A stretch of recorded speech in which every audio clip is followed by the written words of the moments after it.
throw on the sunglasses. Got the beach jacket, the beach shirt out. Why don't you try it? All right. See how it feels. Wow. I feel like I could fly an airplane now. Like, I'm not even lying to you right now. Like, no practice, nothing. Like, just give me an airplane. I'll figure this shit out, man. Let's see. Yeah. Anyways, what does a process look like for actually getting the license? Looking back at it now, I don't regret the person I was if I know that I'm going to become a better person anyway. Like I understand what happened. I became well more disciplined, consistent, all those things. Like I developed those traits later on, so I don't regret my past now. But in the context of, say, you didn't know the future, didn't know whatever, like the person I was a pretty shitty person, like honestly.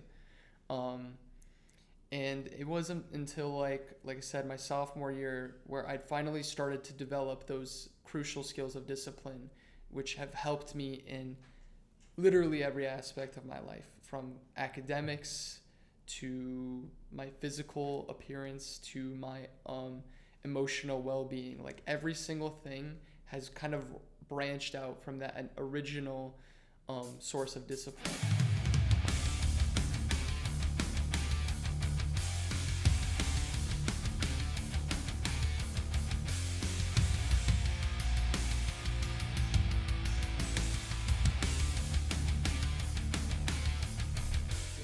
All right, Alex, we're live, man. How are we doing? I'm doing good. How are you doing? Amazing, bro. We just finished over a week of classes at Michigan. It's been quite the ride. Quite a lot has happened in the last couple of weeks. We had welcome week. We had first week of classes. How's it been for you so far? It's honestly been amazing. Like I was not expected for how much fun welcome week was gonna be. I did have a little bit of anxiety for classes, but in a full honesty, it's nothing that I can't handle. So I've been enjoying pretty much every aspect of college life. Cool, man. Before you came to Michigan, how would you describe what you thought it would be like? Like, what was your expectation coming in, whether it's for welcome week or academics, just in general? Like, I know a lot of people, like, all summer they're just getting ready for the date. They're gonna move in and start going out and meeting people and everything. So, in your mind, what was the expectation you kind of set for yourself? What it's gonna look like? I was more excited than anything. I wasn't really nervous. A lot of people, from what I'd heard, were just, having a ton of anxiety, thinking even about like moving in and all of that entire process. But I was always ready for college. I came from a small high school, and I was just so ready to go somewhere new, meet new people, and like the sizes aren't even comparable. So I had a lot of excitement just with the idea of college, and the fact that I'm going to the college that I honestly have pretty much always wanted to go to was making it even more exciting. So, but I was aware of how difficult, the schooling and academics would be at U of M. So I was a little bit anxious in that regard, but that reality didn't hit until like later, once I have my dates and understanding of what classes I'm going to be taking and what it's really going to be like. But overall, just pure excitement. Yeah, cool, man. So maybe in the social regard, like you're ready for this, like you've been waiting for this day for so long, and then academic-wise, there's a little bit of doubts, but now that we're kind of going, we're kind of easing into it and getting a good idea of the big picture. I can relate with that piece of not being nervous because I was kind of just the whole summer. I was also just excited for it. Like I wasn't expecting me to feel any degree of nervousness or anything. Like I kind of thought like I kind of know what it's gonna go like. Like I'll come here, figure it out as we go. All excitement, but. So I was surprised that despite feeling like all that excitement and no nervousness the entire summer, like the second I step foot here, I'm like, then you start feeling some like random emotions throughout the day. And I think that throughout the last week, like I've felt like a variety of like different kinds of emotions because it's definitely a lot different when you're here on campus. So can you relate to that as well? Like, would you say that although you might have been like excited the whole time, like it was kind of like some kind of shock, especially because you came from such a small town up on the Upper Peninsula. So what was that like first kind of moment like? Absolutely. I wasn't aware of what kind of feelings that I would have when I first actually got here. I was really excited, but the hour drive to get here, because I was dropping my twin brother off at Grand Rapids at GBSU, I finally was getting that like nervousness. I'm like, okay, this is actually happening. Like there's gonna be all these new people, all of this just completely different environment. So I was definitely nervous in that regard. Um, but the emotion that surprised me the most was that the first night I had some time to just kind of relax because we'd moved in. I'd been out, met a lot of people already then. I was finally by myself, um, left to my own thoughts, and I had a bit of like homesickness, which surprised me because I was like, there's no way I'm going to be homesick. I'm so ready. And it was the first night, so I'm like, wow, the reality really set. Like I'm now an independent person. I have to rely on myself to do these things. Um, it's just a totally new environment. But I have to say, like the amount of like happiness and excitement that I've had in literally just a week has been more than anything I could have imagined. So I was really, really pleased that how well the first week went. It was just, you know, mind blowing. And it's probably the first time you really stepped out of that bubble too, right? I mean, when have you ever spent such a long period of time by yourself, away from home?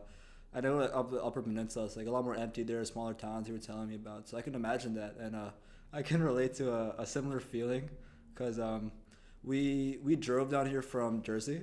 Sorry, I can't take the glasses seriously. We drove down from Jersey. It's like a 10-hour drive, and it was everything felt normal at the time because I was eased into like this normal lifestyle when I'm at home. Like just the summer, like I had a lot of fun, like hanging out with friends and working on my own projects and spending a lot of time on my own. But I realized on the journey to it, like everything felt normal here. We were stopping in two different places. We stopped in PA, then we stopped in Ohio once, and we were doing a lot of hiking. So everything felt really normal. But the second we crossed the border into Michigan, and I'm looking around, I'm like, okay, I'm not leaving here.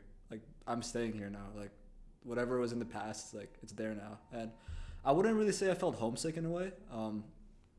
It's like I kind of always know it's there. Like I've lived in a dorm before, so I guess I'm used to being away from home. But yeah, I didn't feel that homesickness really. But I will say like an emotion I did feel that I was surprised by is that I socialized with a lot of people. I met people like you. I've met like a couple of guys I really fuck with so far, whether at the gym or just in other places, at clubs around campus. I've met a lot of cool people, but when I called two of my friends from back home, I think 4 or 5 days after I was here, I felt a really like, interesting emotion. And I think we can go into this later in the podcast, but another emotion I kept feeling throughout the first week was like this question kept coming back to my mind, like, who do I want to be? Which I found that to be a really interesting question we can dig into. But I just remember the feeling I got when I called two of my good friends from home. It's like I feel like we're here. It's all this confusion. Like there's all this thing going on. But the second I talked to them, it's like I just got this clarity, like a reminder of like who I once was and what's really important to me and what values sit. And then also comparing like the connections you felt with people in the past and maybe right now like we're still trying to develop those connections. It'll take time to develop that regularity. But I think that was a moment that it kind of pulled me out of the emotions I felt before and like put it all like on a platter in front of me I can see. So I mean. Yeah, that was a really interesting turning point for me, like in terms of just understanding like the emotions I've been going through all week. But Yeah, honestly, same.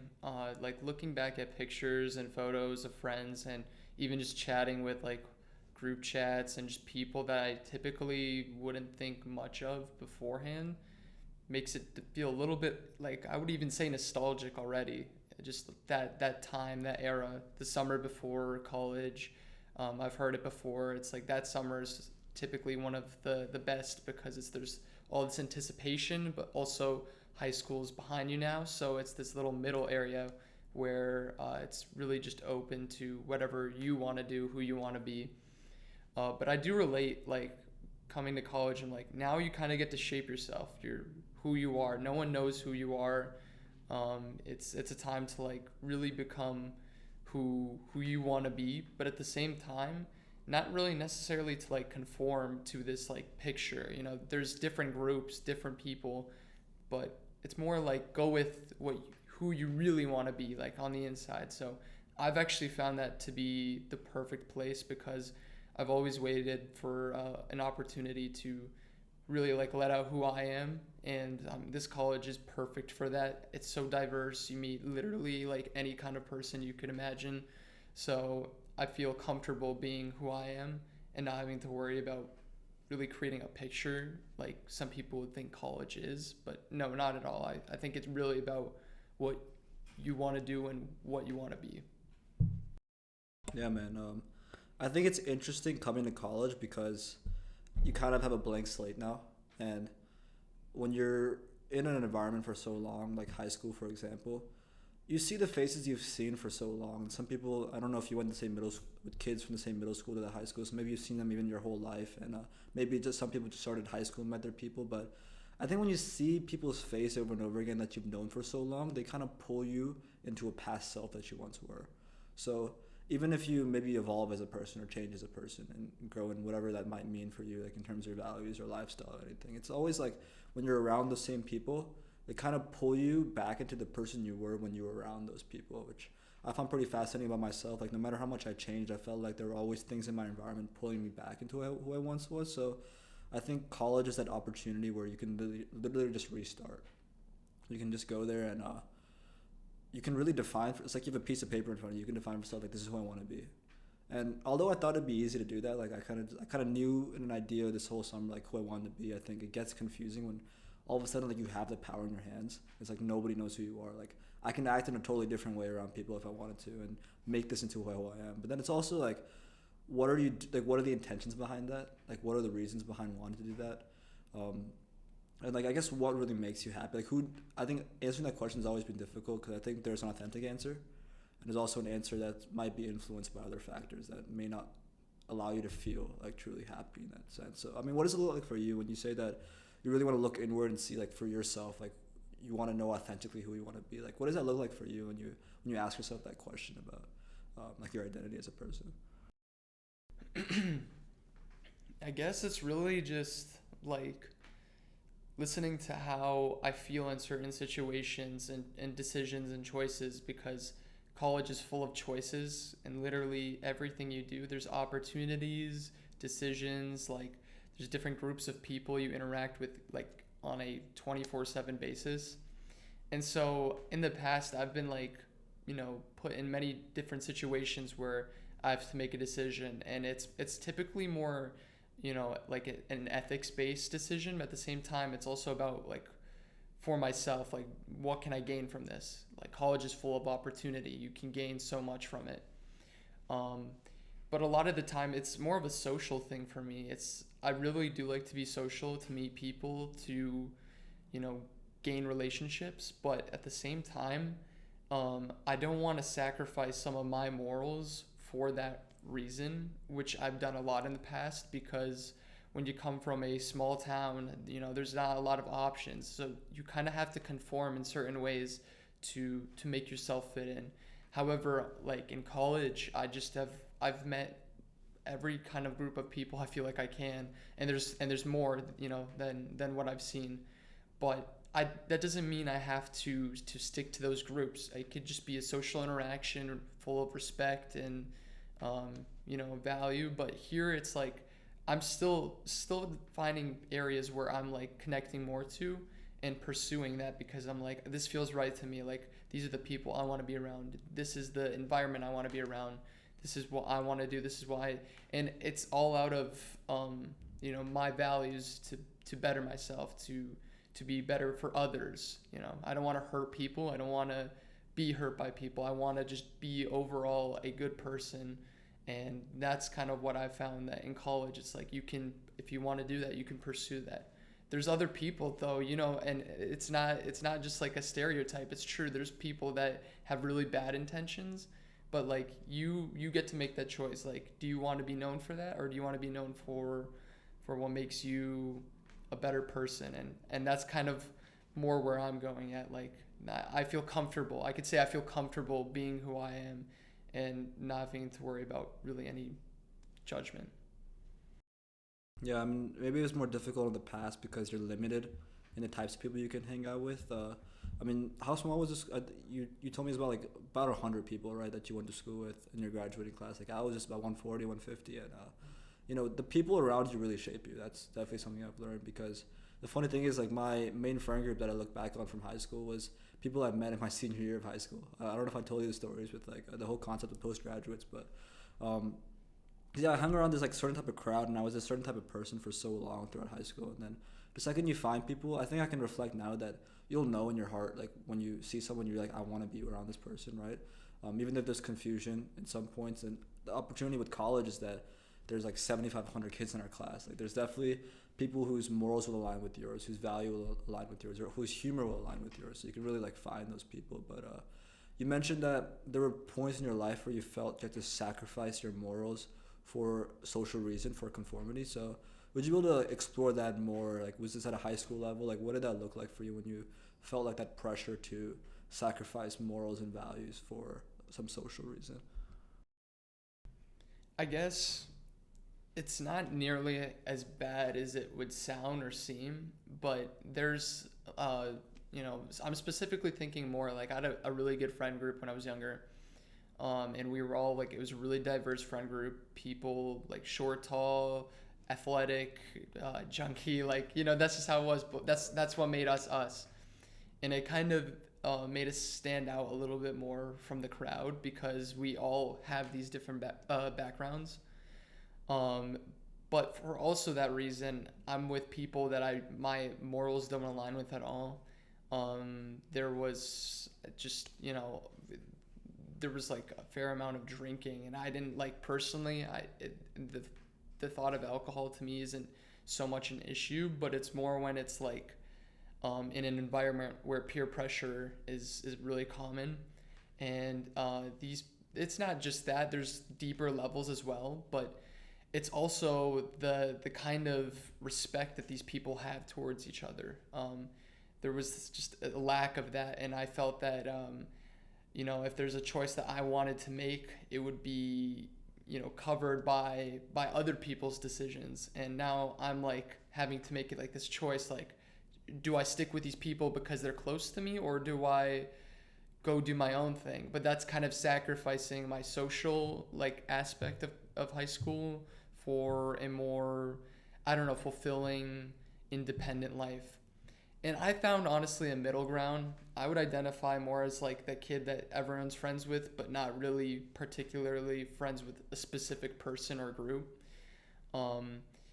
But yeah, it's just like I didn't enjoy being in situations where I didn't feel like I have control. In high school, I just think that people tend to have a lack of respect towards that, where people like to make their own decisions. They like to evaluate a situation and make a decision.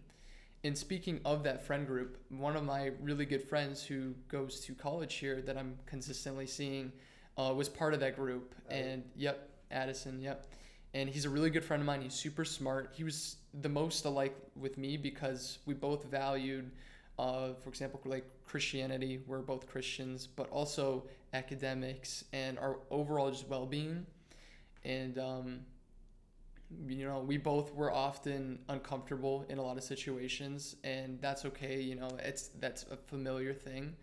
But we didn't connect so much until later on when we both realized like there's more to life than just, you know, hanging around a group of people because it's simply your group of people. Like you're already like destined to this one group. No, you can do whatever you want. You have the opportunity. You just have to make, you know, what you have to do. You have to sacrifice what you need to make that happen. Yeah, man, definitely. I find the piece you're talking about with respect for each other really interesting. That's fine. Because I think we go friend group to friend group. There's so many different dynamics we look at that, at least as someone who's like been in like different kinds of friend groups over the time, you notice patterns within those friend groups that you think are universal amongst all friend groups, but when you switch to a new friend group, you realize it completely changes. And the respect thing is an interesting one, right? Because just because you have fun, there's a certain group of people you always laugh with and you have fun with, and you're always making fun of each other. Does not necessarily mean that they're like quality friendship, right? And I think something I've come to realize is that, like, if you think about like your three closest friends, like, do they genuinely want you to do well in life? And I think I can say that now as yes, but I think there have been periods in my time where if you ask me that question, I would struggle to really answer it because like, do these people want what's best for me? Like, do these people care, or do they just want to just like laugh and like in your situation like drink or just like fuck around? And I think the purity you went through, I can actually relate to that because it matches, I think, my junior year of high school when I mean I made some other mistakes and decisions that led to other problems socially. But went through a period of time as well where I was kind of chill with all the friend groups, but not really part of a friend group. And I think everyone has to go through that phase if they're transitioning from one friend group to the other friend group, because you need that time to change as a person and understand your morals deeply before you can integrate into a new friend group that would match your personality and values and everything works out well. But I do remember that period being really like a difficult time, like emotionally sometimes, like not all the time, like definitely when you're on your own and there's things that bring you meaning and happiness that you can access that. But it definitely, the feeling would always come back that, okay, like, sure, I'm chill with everyone, but like I don't have like a core friend group. And that was a feeling that always come back to me in my junior year as something that would bring me down, as like this thing in the background that I crave it so badly and I'm not able to access that. So can you relate to that feeling as well, or? Yeah, I'd say so for sure. But something that for me, my perspective's changed a little bit over the years is like that drive and that wanting of a group of people. Not isn't necessarily, at least to me, like it's a personal value, is not necessarily the biggest priority, but it's a very common thing, especially with me. I value relationship like extremely high.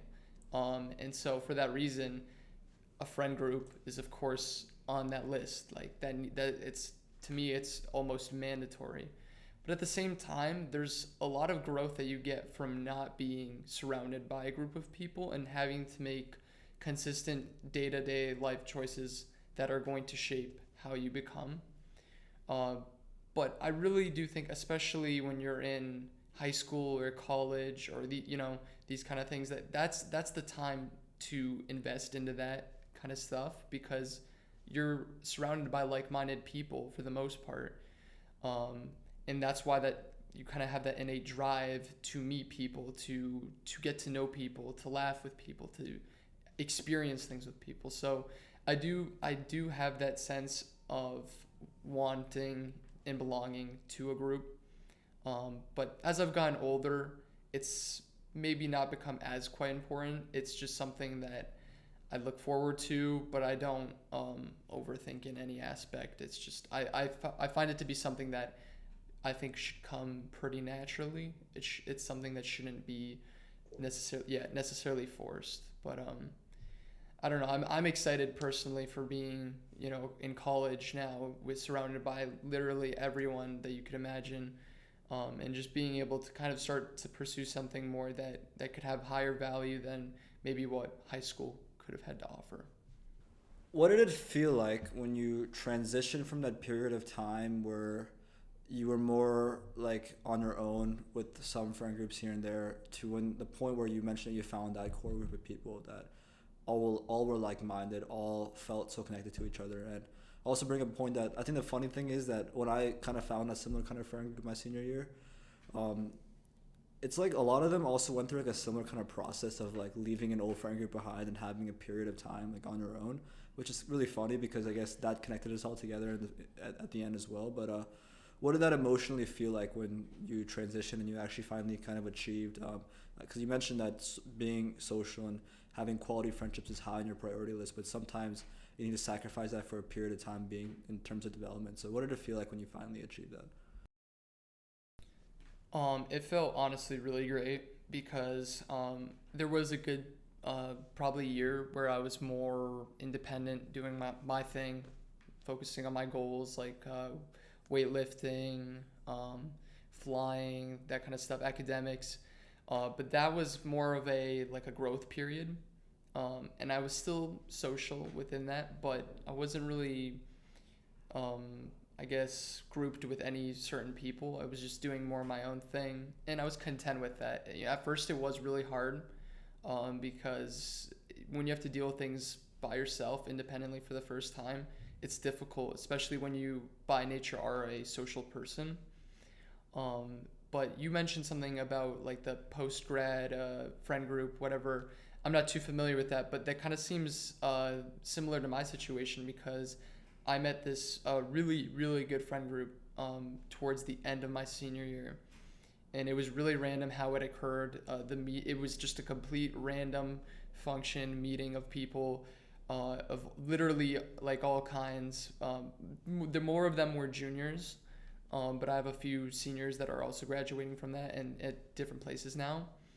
But it was so unexpected because I knew these people, but I wasn't like familiar with them. I didn't do anything outside of school with them. So finally, after having changed, becoming the person I feel like I more want to be, and then meeting the group made it so much more fulfilling. It just made it way more enjoyable. The people were respectful, and although maybe they weren't nearly as like-minded, I think a bottom line for a friend group is respect, because that means you could be as diverse as you'd imagine, but that level of respect can maintain those connections. That can, allow for diversity. It can allow for just different,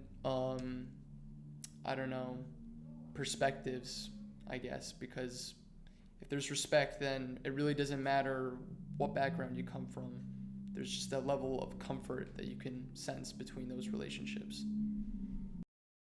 I totally agree with that. I heard this other quote that your friends don't need to necessarily be working on some incredible art, but they should want you to paint the best painting possible, right? So even if they themselves might not be pursuing some like high level like successful task, like if they're there and they're supporting you and there's respect, I think respect is a big piece of this, then they're quality people to have in your life. And it's funny because I think we have pretty similar stories into how we found our friend group. So there's this concept called postgraduate students. It's kind of like a fifth year of high school, right? So there's a very, very small subset of people who decide to do an extra year of high school, and it's more typically for sports related reasons. So for example, one of my friends who runs track at Columbia, he decided early on, like I think junior, senior year, that he wanted to run track, and his times were just not good enough by the end of his senior year to be able to do that. So he had an option of just applying academically or taking another year to get his times better so that he can then be accepted into Columbia. So or just in any school. So he decided to take that postgraduate year. He got his numbers higher over that summer, and then he got the offer from Columbia and he completed that postgraduate year, right?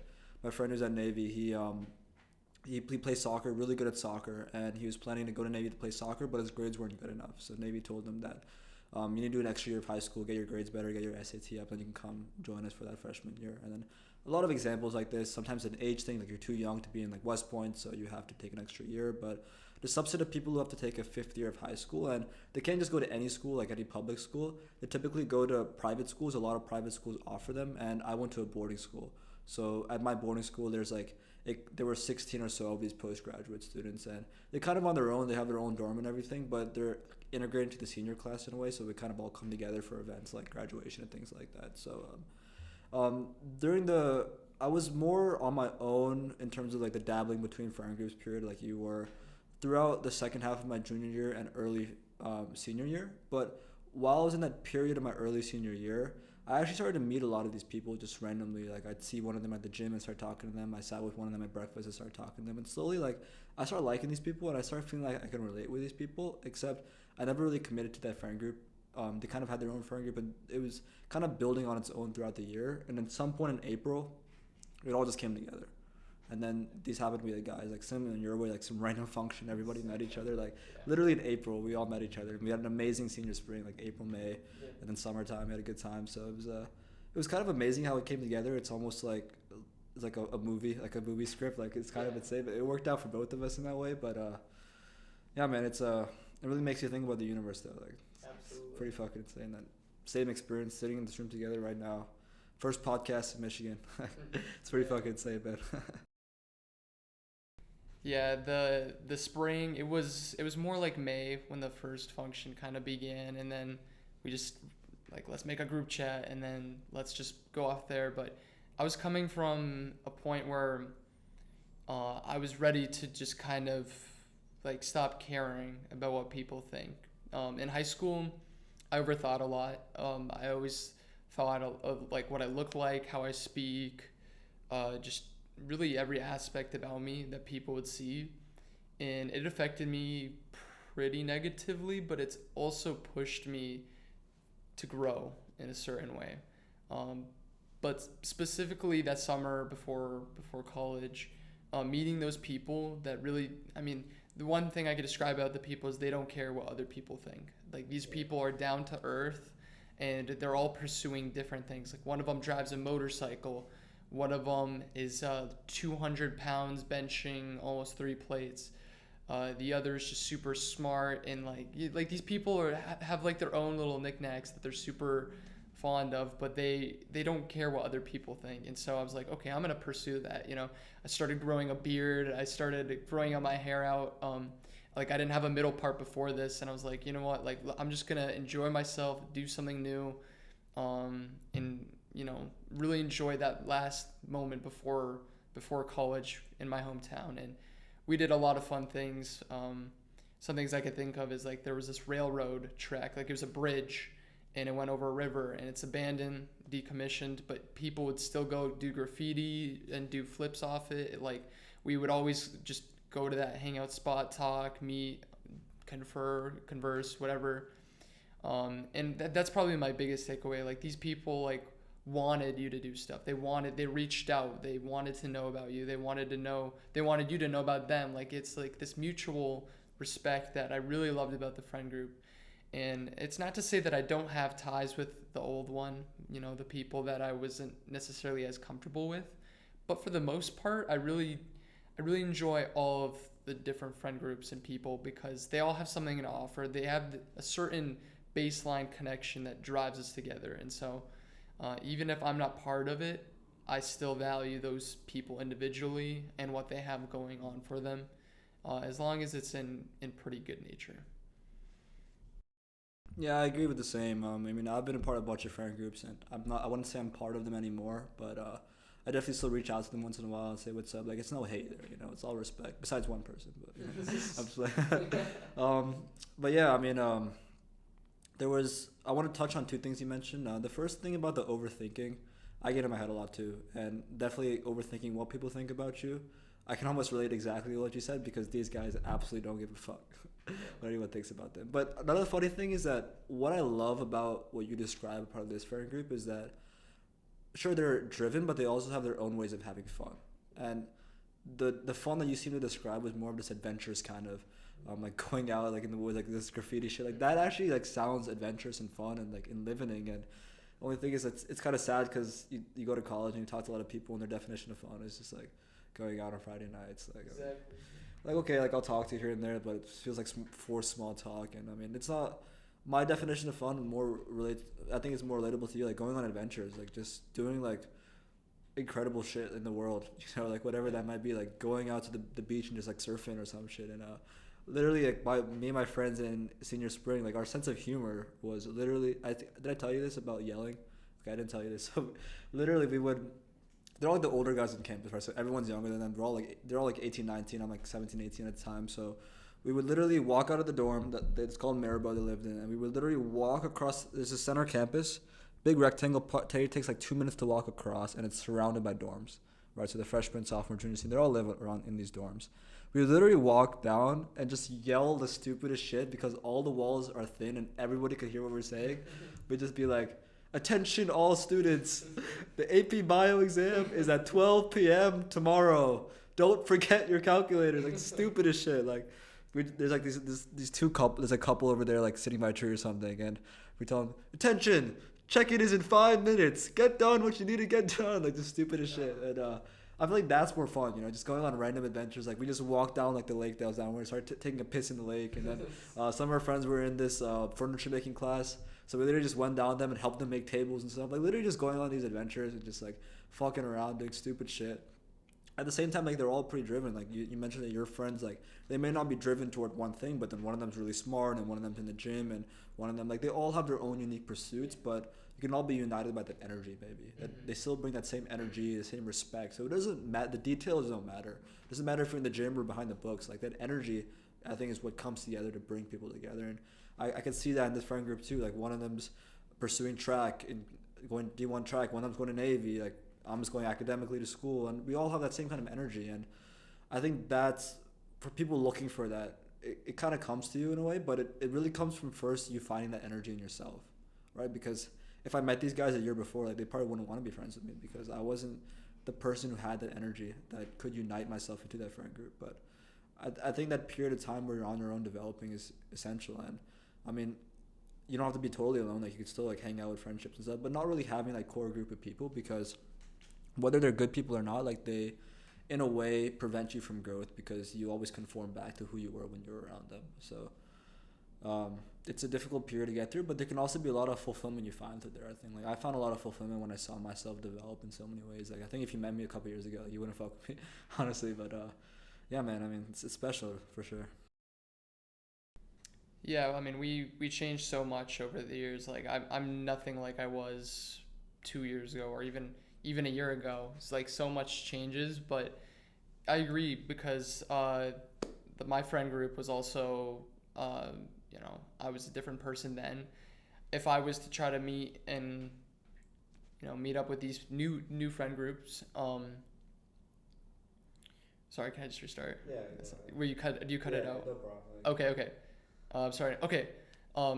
Yeah, I do agree. It's very important to grow as a person, because if I was to meet with the people that I'm friends with now, a year ago, I just think it's not only them. It would be me, highly me, because I had different values. I was a different person. I don't like exactly who I was back then, but at the same time, it's not just about my preference. It's about the connection that you make with these people. You have to go through a certain amount of things before you can really connect with certain people in the same way that I felt that I did this summer.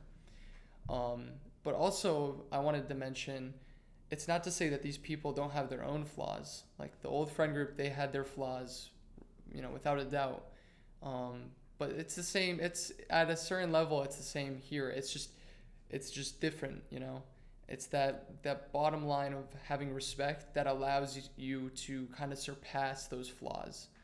Because if there isn't that level of respect towards you, or vice versa, those flaws become real apparent. And I can think of those things right now. What you were saying earlier, like, would they do stuff for you? Do they want the best for you? And you think about it, I'm like, no, they don't. And those flaws pertaining to that exact principle becomes way more apparent.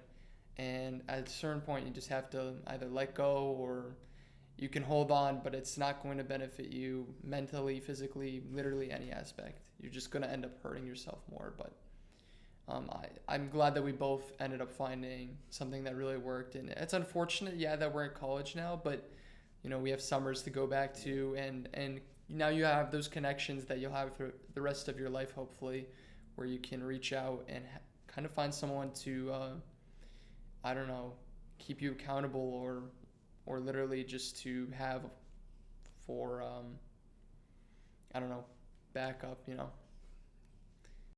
They're always there at the back, like no matter what happens. Like we'll meet a lot of cool people here. We'll definitely meet people that have similar kind of energies as our old friends. Like I think me and you I can feel that in you as well. But real quick also, like, do you want me to cut out that last part? Because I mean, people, it's natural for like people. It's fine if you don't want me to cut it. I guess I don't care. Okay. I was like, I lost my train of thought. That's all good. But we can just go off of there. Okay, cool. Well, yeah. Let's go back to that period of development, and we can also talk about the flaw piece, because that's pretty interesting. Because I think that there's no person in the world who doesn't have a flaw, and I think the difference between maybe certain friend groups and other friend groups is how aware they are of those flaws, and the honesty behind that, right? Because you don't want to be lying to yourself, as I have done in the past, where I kind of try to find ways to hide the flaw instead of just being aware of the flaw. And I think I've gotten better with time to reflect on my own flaws as a person. And I think if you're definitely around people who are more honest, not only to people around them, but to themselves, I think that's also a really important trait. What are your thoughts on like that awareness piece behind like even like your own flaws as a person? I would have to say that I think flaws, at least embracing flaws, is very crucial skill in life, because it's very easy to ignore them. But I don't think that embracing a flaw is condoning it. I just think it's making sense of reality. And we all have flaws. I have a lot of flaws.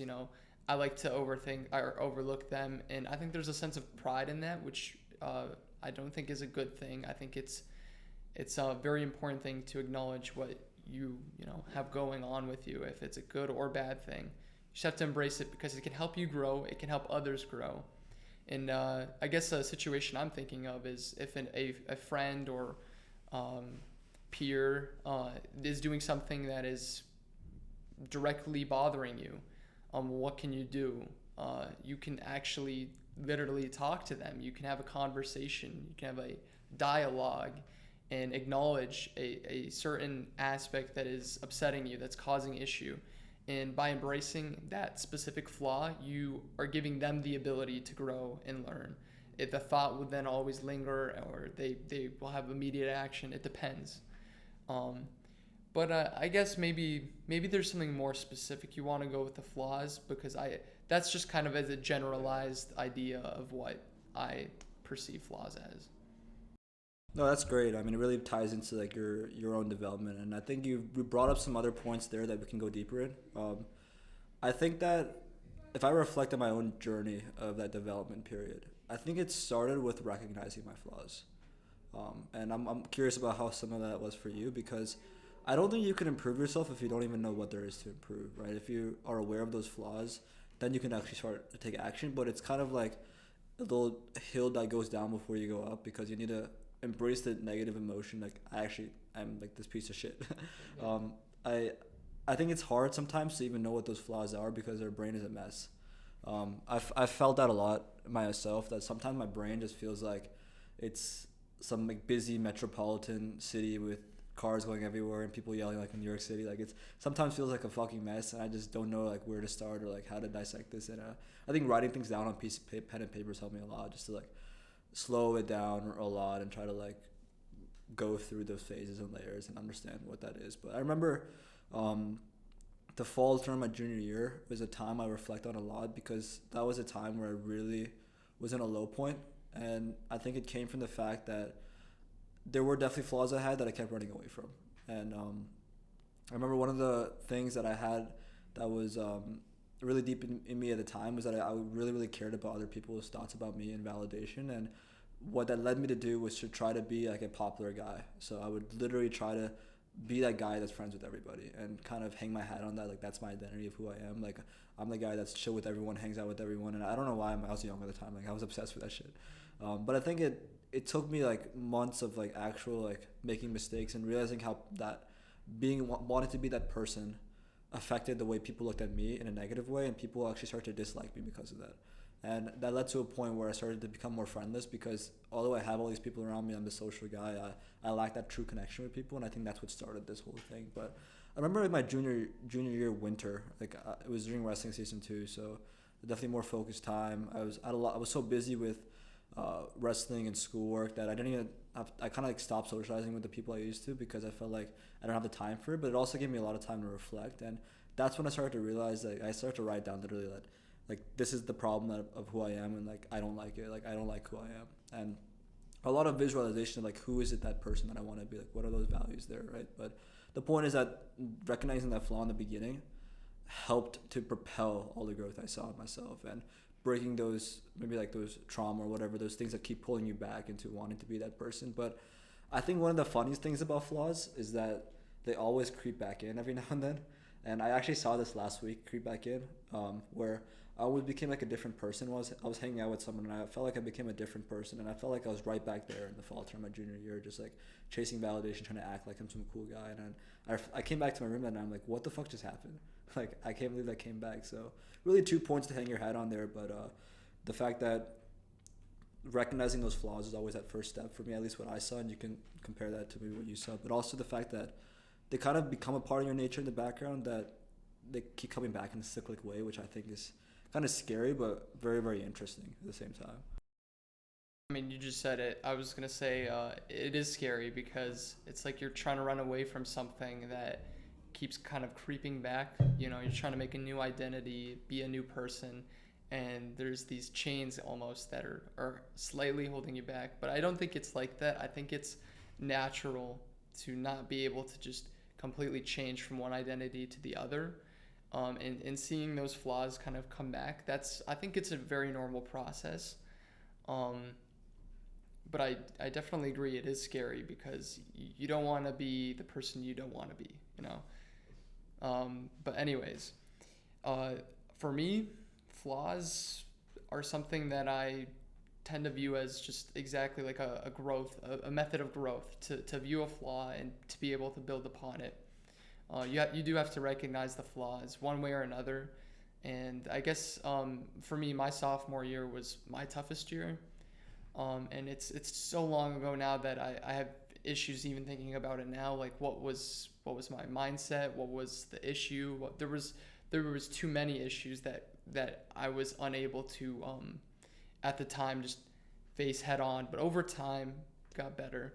But now it's kind of sad. I wish I would have recorded more of that stuff because I'm like a literal different person in every aspect, physical, emotional, and I'm very grateful for that. But it's also a little saddening because there's like this different version of me alone, in the past who didn't know that how much you could change, if it, like there's a hopeless state, but there in reality is this entire future ahead of you where you're going to be pursuing way more than you could have ever imagined. So I tend to use that personally now as a skill and ability to recognize a situation that I might feel uncomfortable in or a mindset and utilize that fact that there is years and years ahead of you and you're going to change. You're going to, in theory, get better, continuously if you're bettering yourself.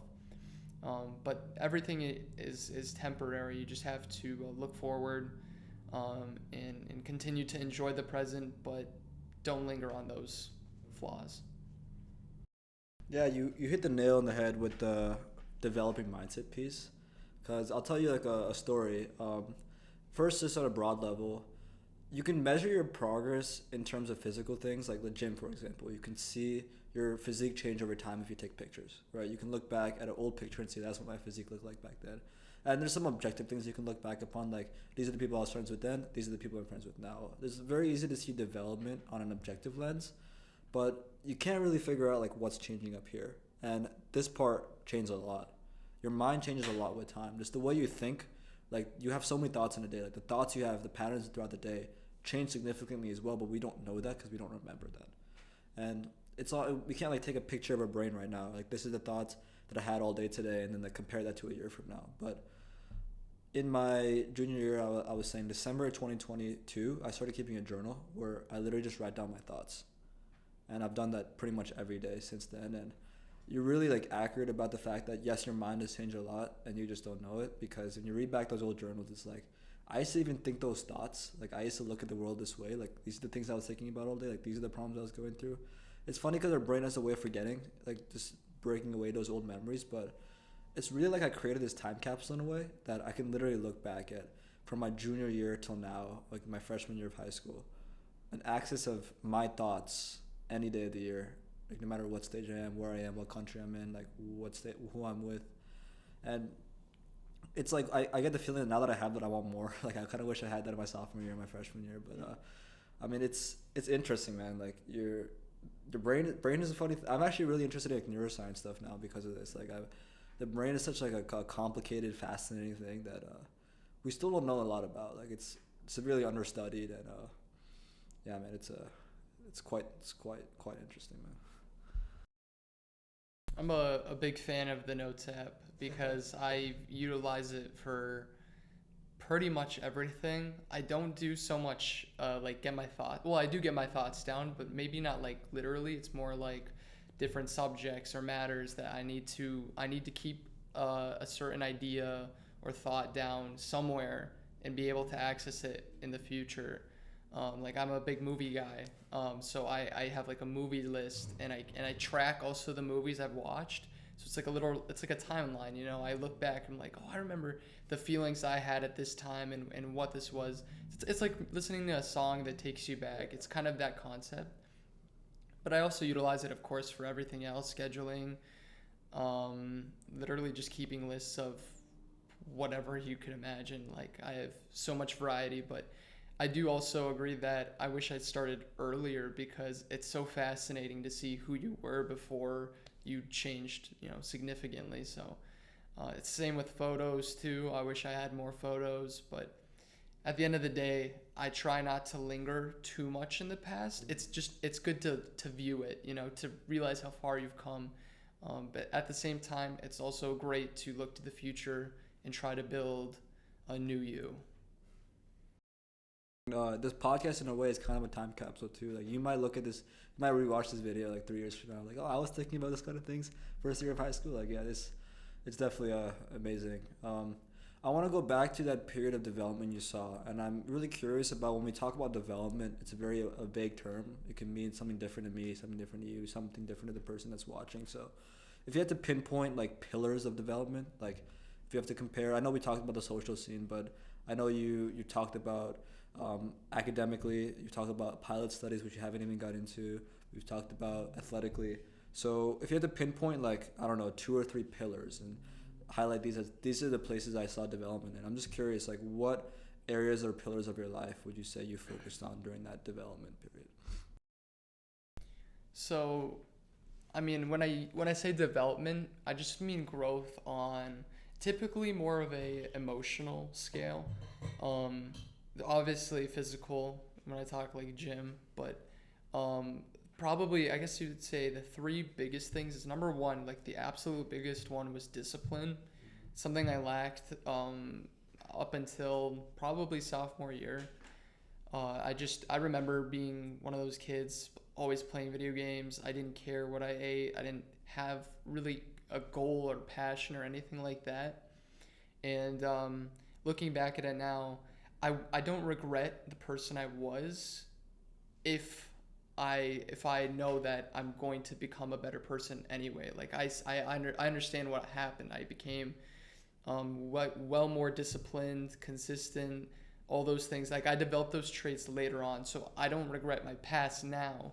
But in the context of, say, you didn't know the future, didn't know whatever, like the person I was a pretty shitty person, like honestly. And it wasn't until like I said, my sophomore year where I'd finally started to develop those crucial skills of discipline, which have helped me in literally every aspect of my life, from academics to my physical appearance to my emotional well-being. Like every single thing has kind of branched out from that original source of discipline. And it initially occurred because like I said, I was a really skinny kid. I did some calisthenics, but nothing consistent. And I saw like an incredible physique, Alex Eubank, on TikTok, and I'm like, something clicked when I saw it, because I was like, damn, that looks really good. Like I want to look like that. And then I thought for a second, like maybe 5 seconds later, I'm like, wait, how could this happen? And I'm like, well, he didn't look like that at the start. Like he had a starting point, but he eventually got to that point. So I'm like, okay, well, what do I have to do? And I literally, from that point on, days, weeks, months, years, I've built upon that skill with that same motivation. It's not always been there, but the motivation to be able to grow in a larger quantity than just, something minor on a daily scale, like that has given me the motivation to become better and to develop more skills to developing those other branches. But that was like the weightlifting portion. I used that skill to develop other things, like academics started to pick up. I was a decent high school student. I was good at memorizing, so it helped. But once I started applying more studying habits and abilities, that really changed. And that helped me get in this university without a doubt. Without discipline, I don't think anyone's in this university. But the biggest thing, my first, probably greatest accomplishment, was my pilot's license. Because I forgot the statistic, but you look at 17-year-old private pilots, it's extremely low, like very low. And I thought that was something I had a lot of pride in. I was very, very accomplished once I was able to do that. But that required an immense amount of discipline and consistency. And so that was the first application I really had. I'm like, okay, can I do this? And I did the work. I did the math in my head, figured it out. I'm like, this is my timeline. You have to apply this skill to receive this result. And literally until the last day of summer or fall, before weather would become way too vicious for any kind of flying at my level. I was able to achieve that, and it was just incredible. Like I've used that as like a testimony for my ability to do anything, really, since. That last piece is actually pretty interesting because it kind of updates your self-image in a way that I can achieve that thing, so I can achieve like a whole lot of other things. I think that's interesting, and I want to get deeper into like your pilot stuff if you have the time for it, because I have a lot of questions there. But real quick, just to finish off our topic about discipline and the development of those values.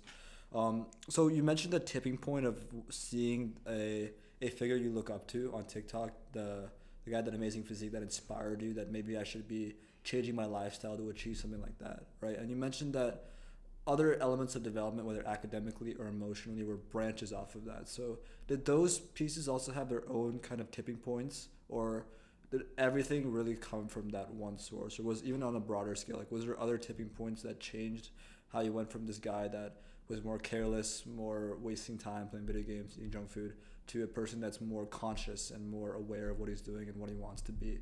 Was that the main tipping point for everything, or was there other tipping points that led you down there? There probably was like a lot of other things, but honestly, nothing at the scale that was, because it like instantly became my passion. I had a terrible physique. I thought I had terrible genetics, and even though I don't have perfect genetics, I finally was able to like start seeing results, and I'm like, damn, I actually really like the way I look, and I want to continue that. But I wouldn't say really anything else is quite like the same passion I have for weightlifting. And because of that, I just think that the skills that I developed from there were more kind of like used on the side for other things, which might sound pretty crazy to a lot of people, because it's like academics should be number one. And in a way it is. It definitely is now. I've also kept pretty much weightlifting as a priority. Everything that comes with it, as well, like diet, sleep. Even now I'm getting like 8.5 hours of sleep college. Like I'm literally refuse to spend more time studying which will sacrifice my sleep, because I prioritize that aspect of my life so high above other things, because it's kind of become, to me at least, my identity, and I want to continue to pursue it. But to answer your question, I don't really know quite any other tipping point necessarily. I think that University of Michigan was quite another landmark in my life that I'd say inspired me. Yeah, I would definitely say it inspired me. Touring this college pushed me to retake the SAT. It pushed me to perform and develop really incredible essays that I had a lot of resources for. But comparison to everything else in my life, I'd never put quite that much effort into something that I'd really see myself doing in the future. So I guess I would say the other tipping point was touring U of M. Yeah, I remember that feeling too, definitely with college stuff. I never toured U of M before I applied, but I definitely just reading about some of these schools and visiting some of their campuses. It was quite the inspiration. I think that a tipping point in my life was actually when I got into the school, I feel like, because all of a sudden I'm like, wait, I'm going to this place now, like let's get excited for that. Let's actually like start working harder so we can actually build an amazing life there. So I think that was another part, building off of like the other ones that you mentioned. Let's talk about the pilot stuff, because you don't hear a typical 17-year-old talking about driving airplanes and being a pilot. So a lot of questions there. Where did this desire stem from? Like, did you wake up one day, like, did you watch like Top Gun Maverick and you're like, fuck, this looks sick? Or where? Wait, no, is that Tom Cruise right there? So yeah, why pilots, man? Why airplanes? I actually really never wanted to fly, which sounds funny, but like my dad was a pilot, and he got it, I think, before I was born or pretty close to it. And my mother hated it because she didn't understand that aviation is very safe. It's very safe, but it is scary because you're in the air, you're in what seems like a slightly unreliable vehicle. Like you see a car, you don't question it, but when you're in a plane, you're like, are the wings supposed to be flapping like that? Like, is that normal? Like, so obviously you're more skeptic when you aren't so familiar with it. But My dad was a pilot for many years, and he at some point decided like this is a really good skill. He's not an actual like commercial pilot, but he's a pathologist, and he dedicates a lot of his money towards aviation, which I respect because I mean that's what you want to do. You want to get a job where you're able to fund the things that you want to do. But he flies more locally to places that would take triple the time in a car, sometimes even more. So he's like, okay, well, this is a very useful skill, hobby, if you will, I guess. And he's like, I'm going to put you guys in lessons. And if you're familiar with anything with aviation, it is expensive. So it's quite a gamble on his part. And he put my twin brother and I into it, and we did it for a few years very lightly. And slowly we got closer to the age where it's like you can actually have a license. And to me, I was like, okay, it would be so sick if I could just fly a friend or something. Because at that age, I'm like, it just doesn't seem real. But at that point, I was still I didn't really enjoy flying. Like, it was stressful. Like, flying is very stressful, especially at the start, because there's all these instruments, all these different procedures, maneuvers, information is like insane. So I was personally not too much into it. It kind of scared me, honestly, because I'm like, I'm flying a plane. I pitch the nose down and I'm dead. It's as simple as that. Or the engine cuts power, something like that. So I had some anxiety. I had a lot of things associated with it, but eventually, later on, I decided, especially after getting that discipline from weightlifting, to apply it to the license. And I put in 6 like really hard months of work, and I was able to achieve it. And it was a crazy feeling, a lot of different emotions. But yeah, to answer your question once again, it's just my father got me into it. It was never something I wanted to do initially, but eventually chose to pursue because I thought it offered me a lot of opportunity. I'm jealous, man. You're like fucking 17, 18 years old now. Go up to any chick like, yo, I can fly you somewhere. I used it on a lunch date. throw on the sunglasses. Got the beach shirt out. Why don't you try that? All right. See how it feels. Wow. I feel like I could fly an airplane now. Like, I'm not even lying to you right now. Like, no practice, nothing. Like, just give me an airplane. I'll figure this shit out, man. Let's see.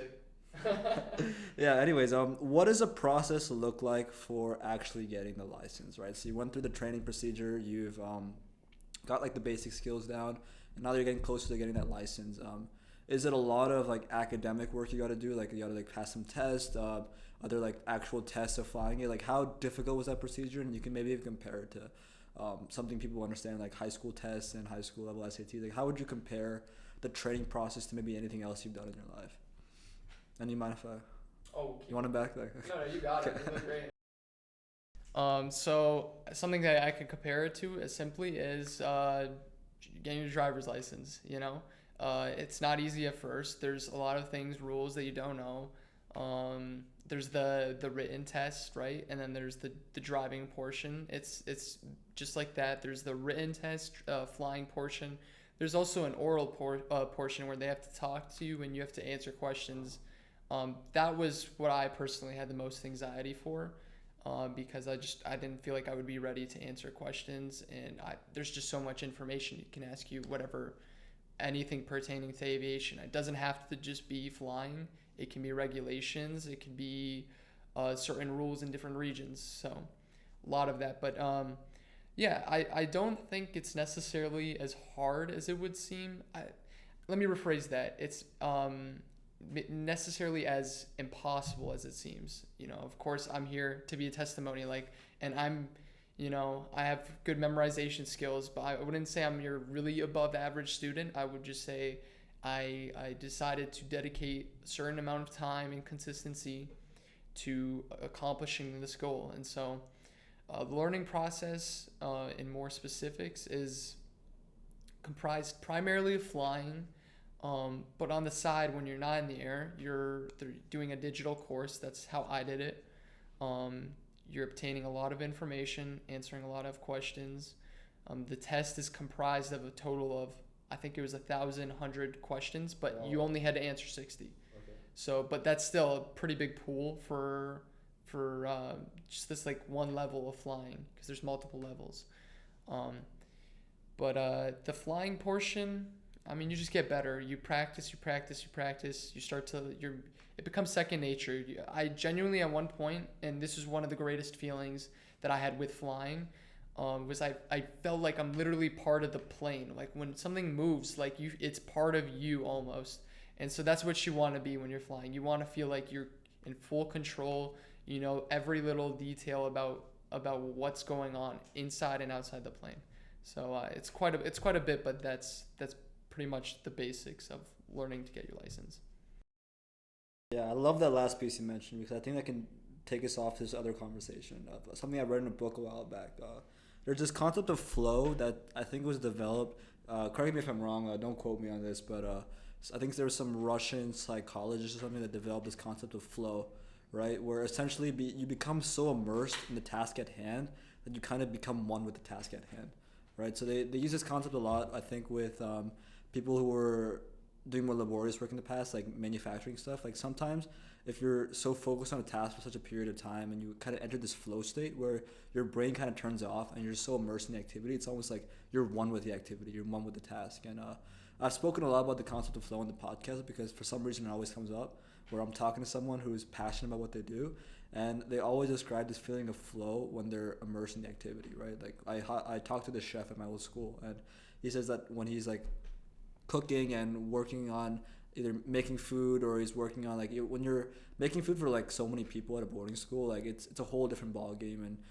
you're organizing people around you, you're talking to this person here, this waiter here, and it's like a mess, but you can get so immersed in that you kind of like enter it and you're just in this like peaceful flow like state. And a lot of people when they're doing like academic work, like if they're really focused, like don't pick up their phone, like just focus for like an hour straight. They can almost like have you ever felt that feeling like you're writing an essay the day before it's due and you're gonna just lock in and you're just like you're like in that flow state. You're like one with the computer, like you're just going.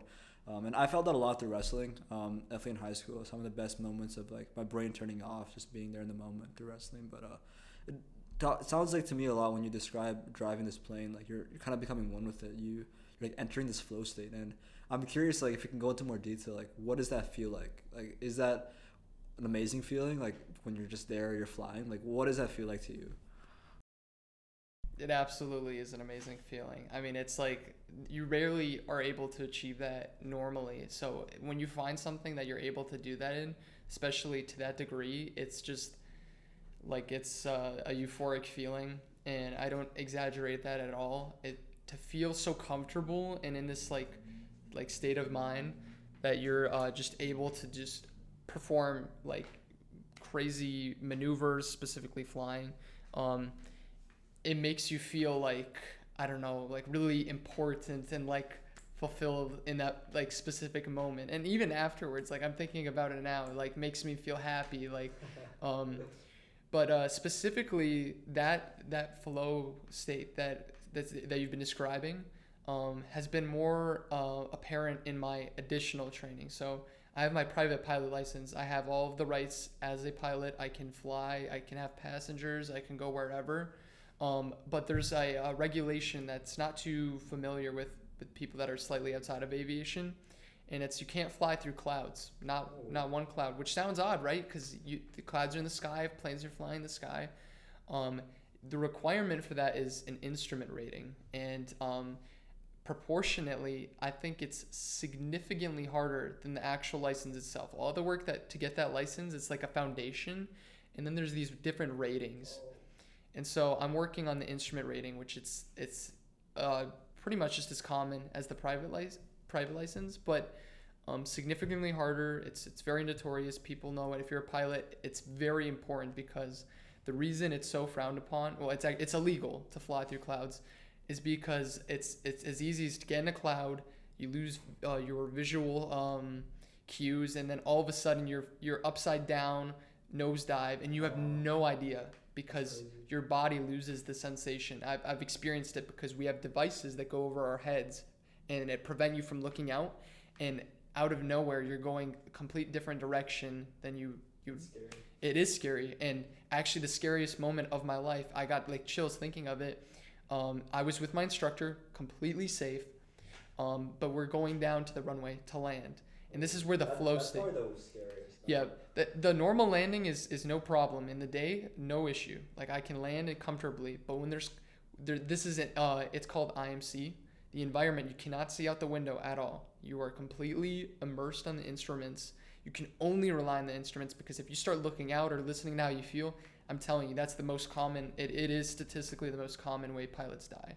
So it's a big deal.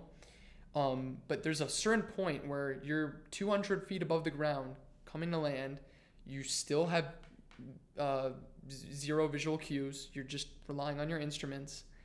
And this is where it's the most terrifying. You have to level off, and if you are unable to see the airport, the ground, or anything, it just looks white. You can't make out anything.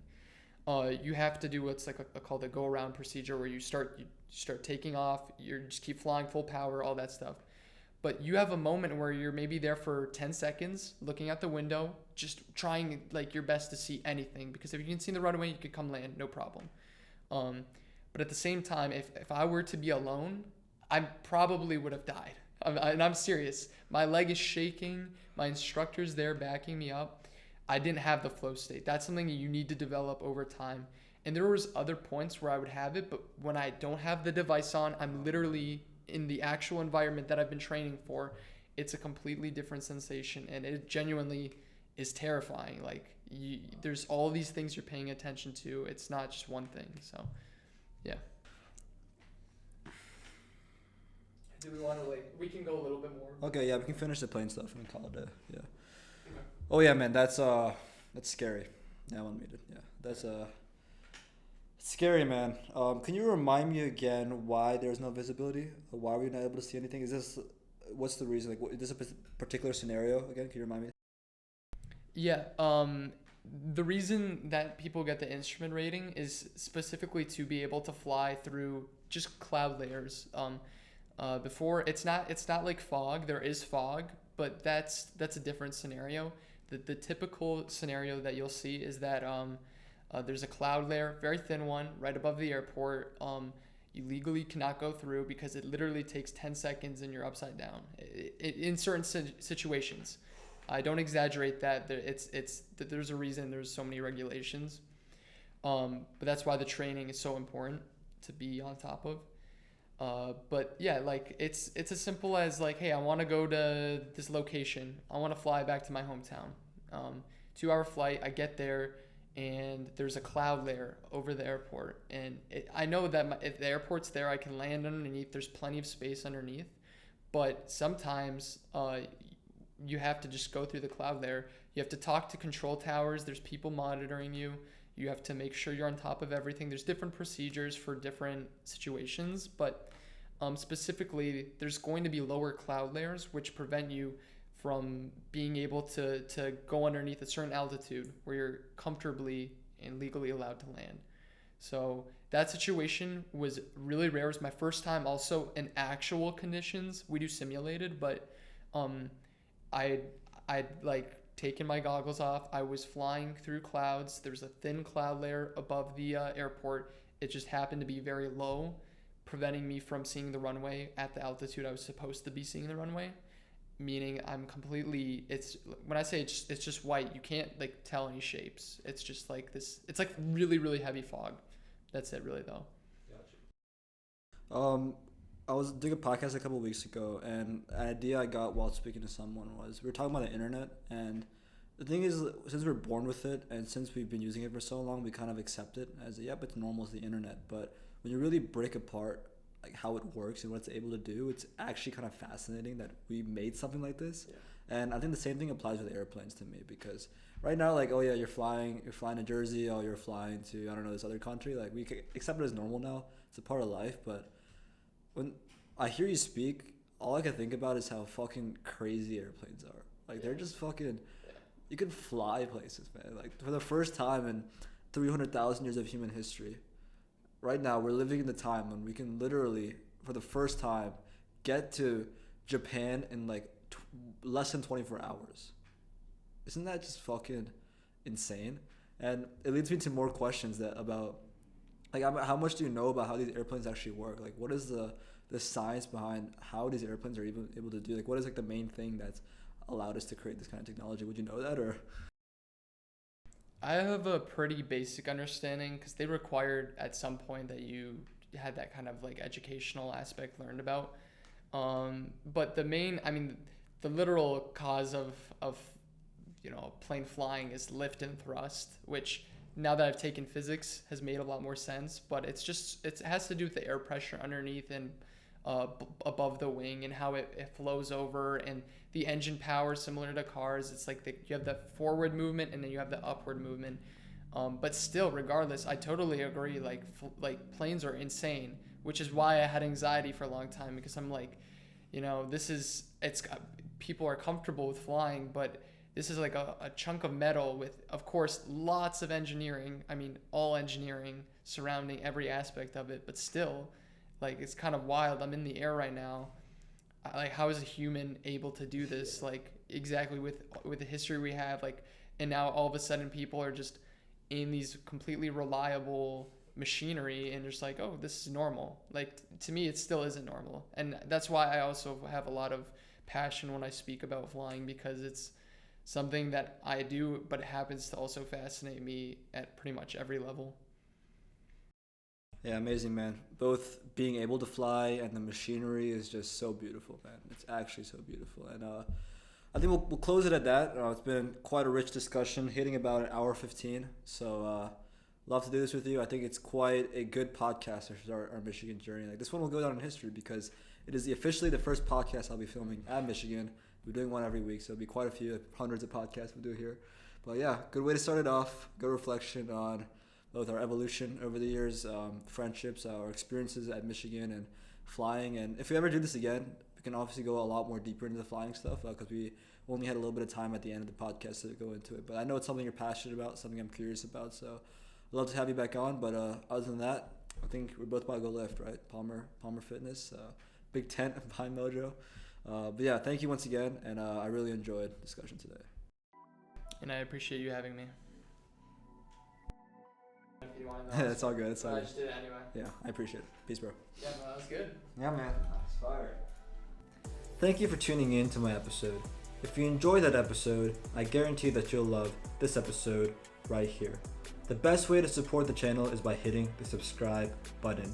It'll help me to upgrade the channel, get better guests, better production, and overall more episodes for you. And by hitting the subscribe button, you'll ensure that you'll never miss a new release. While you're at it, hit the like button, leave a comment, and share the link with your best friend. Thank you once again for tuning in, and I look forward to seeing you in the next one.